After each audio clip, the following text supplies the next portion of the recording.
بسم اللہ الرحمن الرحیم نحمدہ ونصلی ونسلم علی رسولہ الکریم اما بعد۔ وقت کی اہمیت اور قیمت، اس سلسلے سے میں نے چند دن کچھ باتیں عرض کی ہے۔ قال رسول اللہ صلی اللہ علیہ وسلم: لیس یتحسر اہل الجنة الا على ساعة مرت بهم لم يذکروا اللہ فیہا۔ عزیزو، کیا مفہوم ہے حدیث شریف کا؟ جنت میں جانے کے بعد اہل جنت کو دنیا کی کسی چیز پر کوئی قلق اور بے چینی اور اضطراب اور حسرت اور پریشانی نہیں ہوگی سوائے اس گھڑی کے کہ جو اس نے دنیا میں اللہ تعالیٰ کے ذکر کے بغیر گزار دی۔ حضرت ابو الدرداء رضی اللہ عنہ اور حضرت حسن بصری رحمہ اللہ فرماتے ہیں: یا ابن آدم انما انت ایام فکلما ذهب یوم ذهب بعضک۔ اے انسان تو ایام ہی تو ہے۔ یہ جو ایام و شب و روز ہیں، اوقات و لمحات ہیں، ساعات و گھڑیاں اور منٹیں سیکنڈیں ہیں، بچوں یہی تو ہیں ہم۔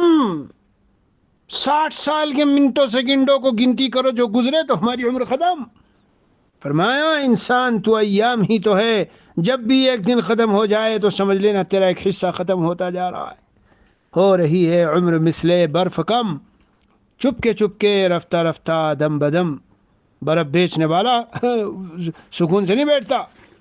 الوقت سیف، امام شافعی رحمۃ اللہ نے کیا فرمایا بزرگوں کی صحبت سے جو مفید باتیں حاصل کی ان میں سے ایک یہ ہے: الوقت سیف فإن لم تقطعه قطعک۔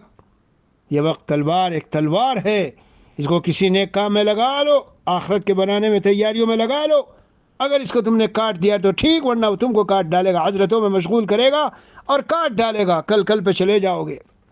حضرت مولانا اسد اللہ سہارنپوری کی ایک بات سنا کے اس مضمون کو ختم کرتا ہوں، حیرت ہوتی ہے مجھ کو۔